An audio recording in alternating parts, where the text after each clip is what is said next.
NBA champion and current Celtics analyst, Brian Scalabrine, in studio. Where's the legend? You hit me with a legend on the team, and now that I'm here, you can't call me a legend. He's a legend. He's a Celtics legend. We appreciate having you. You gave me a hard time. I thought maybe I would take that out of the title, but now I know, moving forward, I will always address you as now you know he likes it. And I want to go with the ginger mamba. Yeah, I like that better than the white mamba. You guys know I carried that 08 team on my back, right? You guys know that. For sure. So, Brian, set these guys straight.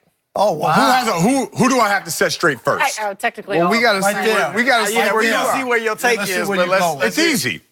So you want to win a championship. In Boston, it's not about participating in the playoffs. It's not about even going to the finals. You want to win, you got to have Hall of Fame special type of players. You guys all can agree that Kyrie is a Hall of Fame special type of player. Talk to that man then. That's the one you're correct. No, regular season, I don't know about. Don't be fooled by the Boston green. Yeah, you got the nice suit. If I rock that, they'd call me a leprechaun. But here's the thing. It's all about titles. And when you have Kyrie and you think about last year in the Eastern Conference Finals, their backs against the wall. They had a chance to get over the hump against LeBron. Couldn't do it. Couldn't close that game out. Kyrie is the closer.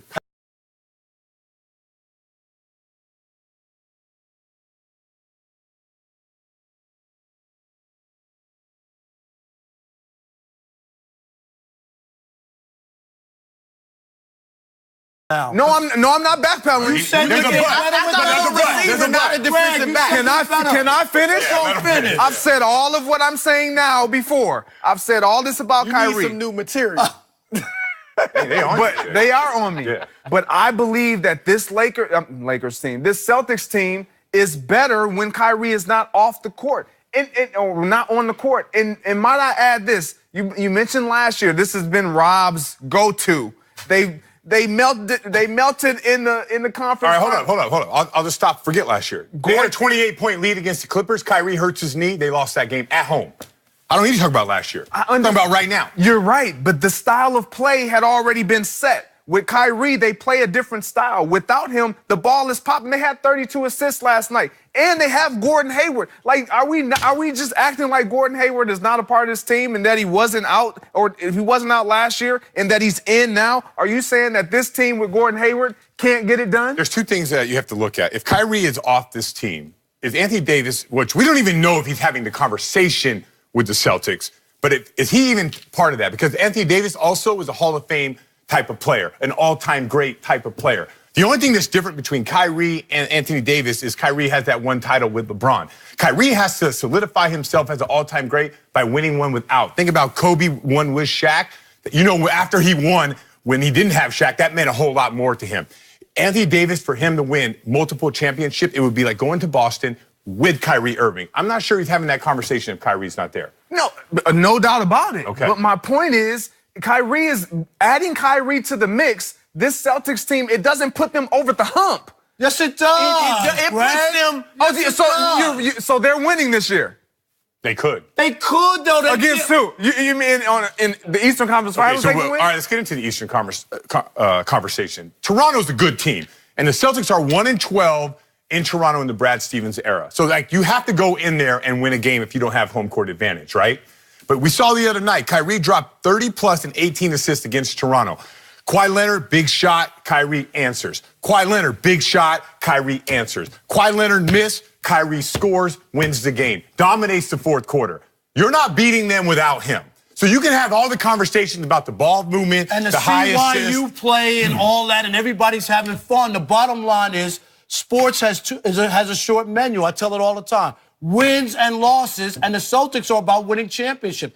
They know, Danny Ainge knows he can't win a championship without a Kyrie-type player. He needs a star player. It's nice, and that's why he would trade those pieces to get Anthony Davis. They're not winning a championship this year anyway. No, but that's not the point. But this is going forward, too. Yeah. Because even if Golden State they're beating Golden State, well, I'm not going to put that in. I don't think they would. I don't think they would. I don't think they would beat Golden State right now. But they don't have a chance. If Golden State somehow falters, they're not winning it without Kyrie. If Golden State falters, they have a chance to win it because of Kyrie. And you mentioned what he does against Toronto. They're 3-1 against Toronto, I believe, this year. Correct. He's 30 points and 12 assists on 60% shooting. He is not the best player in the East. That would be Giannis or Kawhi when he plays, but he's the best clutch player in the East. And we've also seen what he's been able to do against the Warriors on the big stage in the big moments. Right. That's what you want to draw from. That's the guy I want to have on my team. So if that's the case, then just wait, let him come in the fourth quarter. No. When we need a clutch player and a clutch shot and a closer. I know how polarizing of a player Kyrie Irving. I'm a huge Kyrie fan, but when it comes to the fit for the Lakers and what Brad Stevens is trying to do, Celtics. For the Celtics, I don't think they're a better team with Kyrie Irving. Let me add, I want you to, because I do agree. The one place I agree with Greg is that the whole dynamic changes. And the problems with the chemistry, I believe, and have been told by some people, the young guys, they're looking at it like, we got to game 7 last year without Kyrie. Didn't win. Obviously, we played differently. The ball's moving. Rozier, Tatum, Brown, they're getting more shots. Versus when they have Kyrie, they play differently. We even saw some of it bleed out into the media when Kyrie said stuff and then Jaylen Brown pushed back. What is the dynamic there like, and how much of a problem is it between the young guys and Kyrie and the way he wants to play? It's like any other regular season in the NBA when you have 82 games and you're around people all the time. Young guys want to establish themselves as all-stars. Young guys want to get paid, maximum contracts. We all can understand that.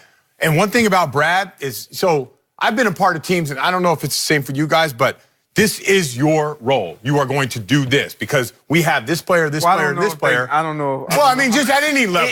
Everyone is, look at this. But everyone establishes roles.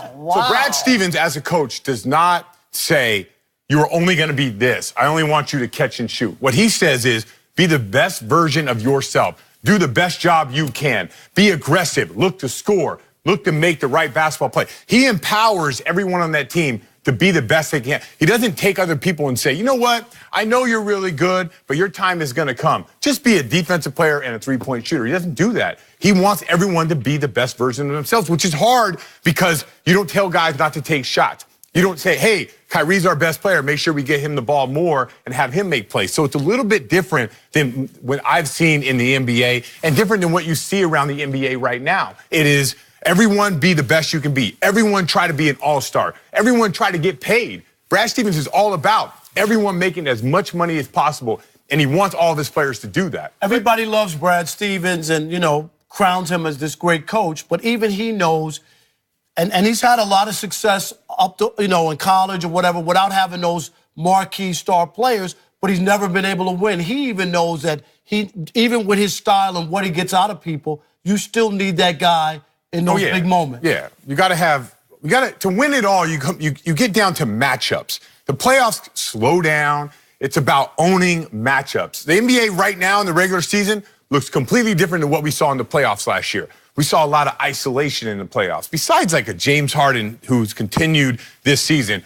most teams will have more success playing team basketball throughout the regular season. But in the playoffs, sometimes that's not going to work out. You need a go-to guy that can just break down an opponent, a guy who can force 2 on the ball to finally play out of that, and Kyrie is that guy. What do you make of the talk, the rumblings? I mean, you're around the team every day, that Kyrie, a lot of people in the league think he's out of there. Well, here's why. It's easy to, if the Celtics do not provide him a championship caliber team moving forward, if he doesn't feel like he can win multiple championships with a team, then I think he will look elsewhere. You think that's what it's going to come down to? Oh, 100%. Because if I'm Kyrie, now, selfishly, I hope he goes to New York if he can go with Kevin Durant. But I'm saying if I'm Kyrie and that's my number one thought, then why would you leave Boston? Unless, again, going with KD to New York is great. But I'm saying you got a good coach, you got role players around you, you got a great organization that knows how to win. You know what I'm saying? Why would it even be a question? The Knicks have a 14.5% chance of getting Anthony Davis. Think about it that way. If they win the lottery and they get the number 1 pick, then Anthony Davis could end up there. So, New Orleans has to fend all the offers at the end of the day. Right. But you're looking at Zion Williamson saying, all right, our fan base can rally around him. We can get maybe some future draft picks. Now, if AD is now going to New York, I don't know if KD is going to go there. I don't want to do all the speculation thing. But I can put together a big 3 of AD, Kyrie, and Kevin Durant. Yeah. you are a champion. You are a dynasty type of team right now. So, yeah, the Knicks have a chance to get him. And I would think that the Celtics have to look at that and understand that. Do you think that Brad Stevens has a tough time managing the style of play that Kyrie wants to? No. Not at all. No. That's the question. He hasn't had those superstars generally. Nah, you want to know the real, like, the young players have to play better when Kyrie's playing. That's just it. Like they play good. Like Terry Rozier, he's close to 20 and 6 with 8 rebounds when he starts. He has to play better. Jaylen Brown has been good coming off the bench. When Kyrie's playing, everyone has to play better. That's not an excuse. But they have to conform to his style of play. No, you don't have to conform. Just be the best version of yourself. But he is playing a different way. How much different? He's handling the ball a lot more. The ball moves a lot more without him. Check the numbers. Actually, their passes are up when Kyrie is on the floor than when he's off the floor. Like when they lose, like when they in Brooklyn, and no one ever mentions this, Brooklyn goes 44-19 in the third quarter. That ball was sticking, and Kyrie didn't play that day. So yeah, the ball needs to move, and you also got to look at who else is playing with him on the road. What games is he sitting out? You have to look at all that. Don't look at the 9-2 record. The one example would be 28-point lead in the Garden, where you just blew a 23-point lead to the Lakers. Right. And now the next night Kyrie gets hurt, and you guys go in the tank. Where's the excuse then? That's your opportunity. That's where I feel like the style of play is different, because with Kyrie, you're playing one way because you're dependent on him